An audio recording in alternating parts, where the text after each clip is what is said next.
ക്രിസ്തുവിലുള്ള പ്രിയപ്പെട്ട സഹോദരി സഹോദരന്മാരെ, ദൈവവചനം നിയമാവർത്തനം പുസ്തകത്തിനുള്ള വായന 23-ാം അധ്യായം 1 മുതൽ 25 വരെയുള്ള വാക്യങ്ങൾ. സഭയിൽ പ്രവേശനമില്ലാത്തവർ. വൃഷണം ഉടയ്ക്കപ്പെട്ടവനോ ലിംഗം ഛേദിക്കപ്പെട്ടവനോ കർത്താവിൻ്റെ സഭയിൽ പ്രവേശിക്കരുത്. വേശ്യാപുത്രൻ കർത്താവിൻ്റെ സഭയിൽ പ്രവേശിക്കരുത്. 10-ാമത്തെ തലമുറ വരെ അവൻ്റെ സന്തതികളും കർത്താവിൻ്റെ സഭയിൽ പ്രവേശിക്കരുത്. അമ്മോന്യരോ മോവാബ്യരോ കർത്താവിൻ്റെ സഭയിൽ പ്രവേശിക്കരുത്. അവരുടെ 10-ാമത്തെ തലമുറ പോലും കർത്താവിൻ്റെ സഭയിൽ പ്രവേശിക്കരുത്. എന്തെന്നാൽ നിങ്ങൾ ഈജിപ്തിൽ നിന്ന് പോരുന്ന വഴിക്ക് അവർ നിങ്ങൾക്ക് അപ്പവും വെള്ളവും തന്നില്ല. നിങ്ങളെ ശപിക്കാൻ വേണ്ടി മെസൊപ്പൊട്ടേമിയയിലെ പെത്തോറിൽ നിന്ന് ബയോറിൻ്റെ മകനായ ബാലാമിനെ കൂലിക്കെടുക്കുകയും ചെയ്തു. എങ്കിലും നിങ്ങളുടെ ദൈവമായ കർത്താവ് ബാലാമിൻ്റെ വാക്ക് കേട്ടില്ല. നിങ്ങളെ സ്നേഹിച്ചതുകൊണ്ട് അവൻ്റെ ശാപത്തെ അവിടുന്ന് അനുഗ്രഹമായി മാറ്റി. ഒരു കാലത്തും അവർക്ക് ശാന്തിയോ നന്മയോ നിങ്ങൾ കാക്ഷിക്കരുത്. ഏദോമ്യരെ വെറുക്കരുത്. അവർ നിങ്ങളുടെ സഹോദരരാണ്. ഈജിപ്തുകാരെയും വെറുക്കരുത്. എന്തെന്നാൽ അവരുടെ രാജ്യത്ത് നിങ്ങൾ പരദേശികളായിരുന്നു. അവരുടെ 3-ാം തലമുറയിലെ മക്കൾ കർത്താവിൻ്റെ സഭയിൽ പ്രവേശിച്ചു കൊള്ളട്ടെ. പാളയത്തിൻ്റെ വിശുദ്ധി. ശത്രുക്കൾക്കെതിരായി പാളയമടിക്കുമ്പോൾ നിങ്ങൾ എല്ലാ തിന്മകളിൽ നിന്ന് വിമുക്തരായിരിക്കണം. സ്വപ്ന സങ്കലനത്താൽ ആരെങ്കിലും അശുദ്ധനായി തീർന്നാൽ അവൻ പാളയത്തിന് പുറത്തു പോകട്ടെ, അകത്ത് പ്രവേശിക്കരുത്. സായാഹ്നമാകുമ്പോൾ കുളിച്ച് ശുദ്ധനായി സൂര്യാസ്തമയത്തിനു ശേഷം അവന് പാളയത്തിനകത്തു വരാം. മലമൂത്ര വിസർജനത്തിനായി പാളയത്തിന് പുറത്ത് ഒരു സ്ഥലമുണ്ടായിരിക്കണം. ആയുധങ്ങളോടൊപ്പം നിനക്കൊരു പാരയും ഉണ്ടായിരിക്കണം. മലവിസർജനം ചെയ്യുമ്പോൾ കുഴിയുണ്ടാക്കി മണ്ണിട്ട് മൂടാനാണ് അത്. നിന്നെ സംരക്ഷിക്കാനും നിന്റെ ശത്രുക്കളെ നിനക്ക് ഏൽപ്പിച്ചു തരാനും ആയി നിന്റെ ദൈവമായ കർത്താവ് പാളയത്തിലൂടെ സഞ്ചരിക്കുന്നുണ്ട്. ശുചിത്വമില്ലാത്ത എന്തെങ്കിലും നിങ്ങളുടെ ഇടയിൽ കണ്ട് അവിടുന്ന് നിന്നിൽ നിന്ന് അകന്നു പോകാതിരിക്കേണ്ടതിനായി പാളയം പരിശുദ്ധമായി സൂക്ഷിക്കണം. വിവിധ നിയമങ്ങൾ. ഒളിച്ചോടി വന്ന് നിന്റെ അടുക്കൽ അഭയം തേടുന്ന അടിമയെ യജമാനന് ഏൽപ്പിച്ചു കൊടുക്കരുത്. നിന്റെ ഏതെങ്കിലും ഒരു പട്ടണത്തിൽ ഇഷ്ടമുള്ളിടത്ത് നിന്നോടുകൂടി അവൻ വസിച്ചു കൊള്ളട്ടെ. അവനെ പീഡിപ്പിക്കരുത്. ഇസ്രായേൽ സ്ത്രീകളിൽ ആരും ദേവദാസികളാവരുത്. ഇസ്രായേൽ പുരുഷന്മാരും ദേവന്മാരുടെ ആലയങ്ങളിൽ വേശ്യാവൃത്തിയിൽ ഏർപ്പെടരുത്. വേശ്യയുടെ വേതനമോ നായയുടെ കൂലിയോ നിന്റെ ദൈവമായ കർത്താവിൻ്റെ ആലയത്തിലേക്ക് നേർച്ചയായി കൊണ്ടുവരരുത്. ഇവ രണ്ടും അവിടത്തേക്ക് നിന്ദ്യമാണ്.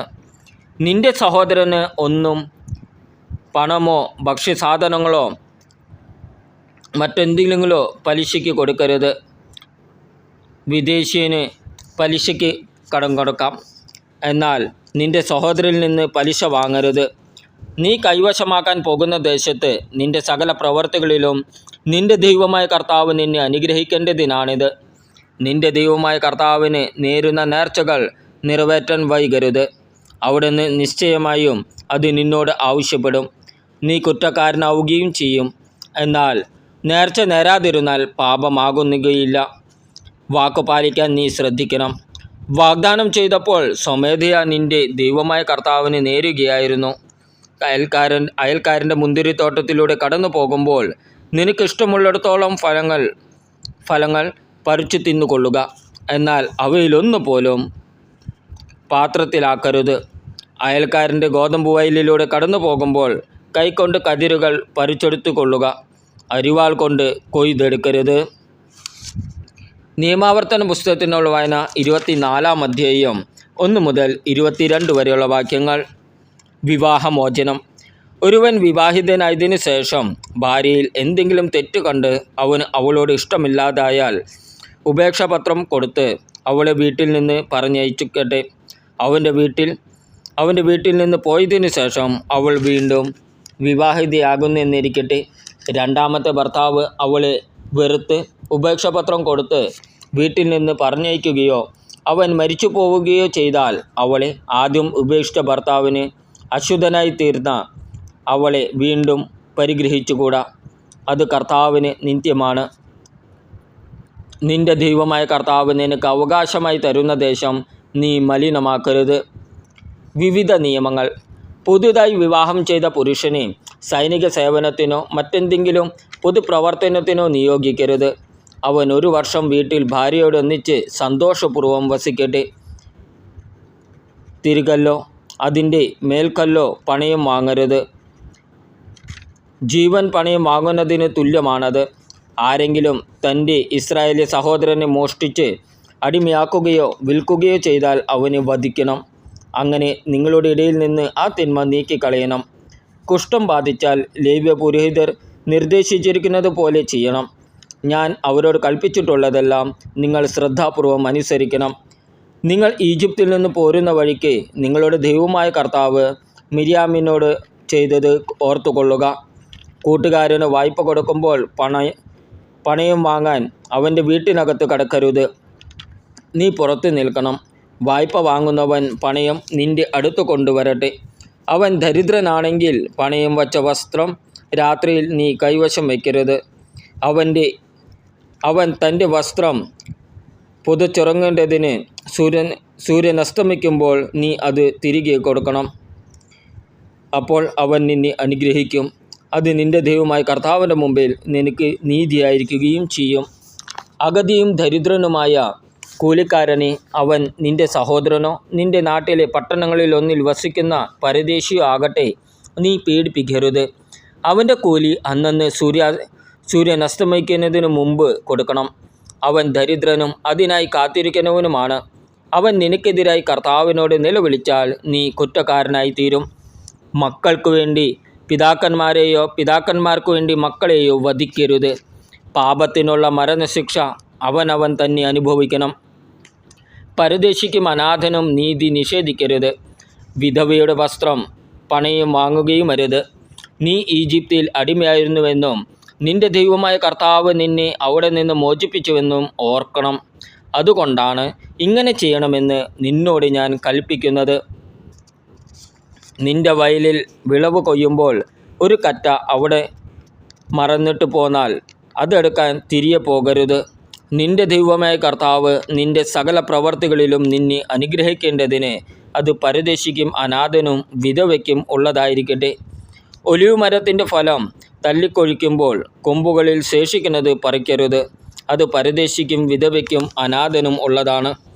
മുന്തിരിത്തോട്ടത്തിലെ ഫലം ശേഖരിക്കുമ്പോൾ കാലപ്പെറുക്കരുത്. അത് പരദേശിക്കും അനാഥനും വിധവയ്ക്കും ഉള്ളതാണ്. നീ ഈജിപ്തിൽ അടിമയായിരുന്നവർ എന്നോർക്കണം.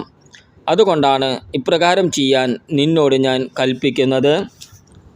നിയമാവർത്തന പുസ്തകത്തിനുള്ള വായന 25-ാം അധ്യായം 1 മുതൽ 19 വരെയുള്ള വാക്യങ്ങൾ. 2 പേർ തമ്മിൽ തർക്കമുണ്ടാകുമ്പോൾ അവർ ന്യായാസനത്തെ സമീപിക്കട്ടെ. ന്യായാധിപന്മാർ നിരപരാധനെ വെറുതെ വിടുകയും കുറ്റക്കാരന് ശിക്ഷ വിധിക്കുകയും ചെയ്യണം. കുറ്റക്കാരൻ പ്രഹരത്തിന് വിധിക്കപ്പെട്ടാൽ ന്യായാധിപൻ അവനെ തൻ്റെ സാന്നിധ്യത്തിൽ നിലത്ത് കിടത്തി അടിപ്പിക്കണം. കുറ്റത്തിൻ്റെ ഗൗരവമനുസരിച്ചായിരിക്കണം അടിയുടെ എണ്ണം. ചാട്ടയടി 40-ൽ കവിയരുത്. ഇതിലേറെ ആയാൽ നീ നിൻ്റെ സഹോദരനെ പരസ്യമായി നിന്ദിക്കുകയായിരിക്കും ചെയ്യുക. മെതിക്കുന്ന കാളയുടെ വായ് കെട്ടരുത്. ഭർതൃ സഹോദര ധർമ്മം. സഹോദരന്മാർ ഒരുമിച്ച് താമസിക്കുമ്പോൾ അവരിൽ ഒരാൾ പുത്രനില്ലാതെ മരിച്ചു പോയാൽ അവൻ്റെ ഭാര്യ അന്യനെ വിവാഹം ചെയ്തുകൂടാ. ഭർത്താവിൻ്റെ സഹോദരൻ അവളെ പ്രാപിക്കുകയും ഭാര്യയായി സ്വീകരിച്ച് ഭർതൃ സഹോദര ധർമ്മം നിർവഹിക്കുകയും ചെയ്യണം. പരേതനായ സഹോദരൻ്റെ നാമം ഇസ്രായേലിൽ നിന്ന് മാഞ്ഞു പോകാതിരിക്കാൻ അവളുടെ ആദ്യജാതന് അവൻ്റെ പേരിടണം.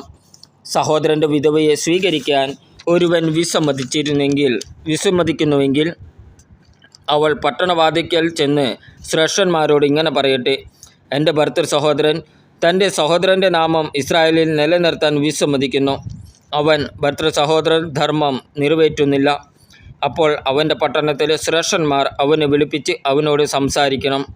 എന്നാൽ അവൻ തൻ്റെ തീരുമാനത്തിൽ ഉറച്ചു നിന്നുകൊണ്ട് ഇവളെ സ്വീകരിക്കാൻ എനിക്കിഷ്ടമല്ല എന്ന് പറഞ്ഞാൽ അവൻ്റെ സഹോദരൻ്റെ വിധവ ശ്രേഷ്ഠന്മാരുടെ സന്നിധിയിൽ വച്ച് തന്നെ അവൻ്റെ അടുക്കൽ വെച്ചെന്ന് അവൻ്റെ പാദത്തിൽ നിന്ന് ചെരുപ്പഴിച്ച് മാറ്റുകയും അവൻ്റെ മുഖത്ത് തുപ്പുകയും ചെയ്തതിന് ശേഷം സഹോദരൻ്റെ ഭവനം പണിയാത്തവനോട് ഇപ്രകാരം ചെയ്യും എന്ന് പറയണം.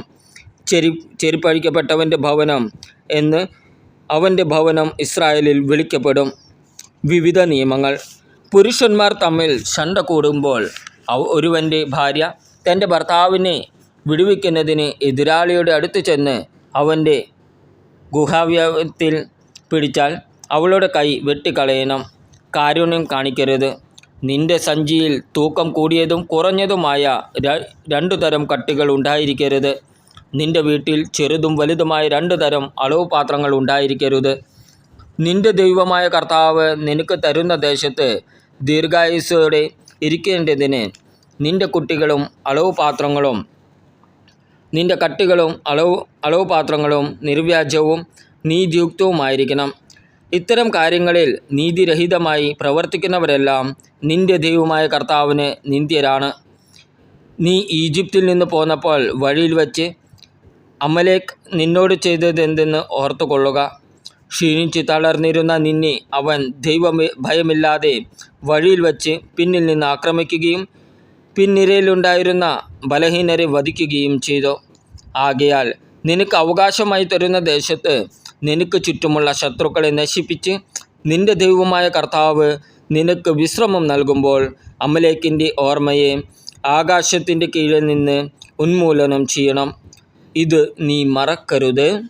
നമ്മുടെ കർത്താവായ ഈശോ മിശിഹായ്ക്ക് സ്തുതി.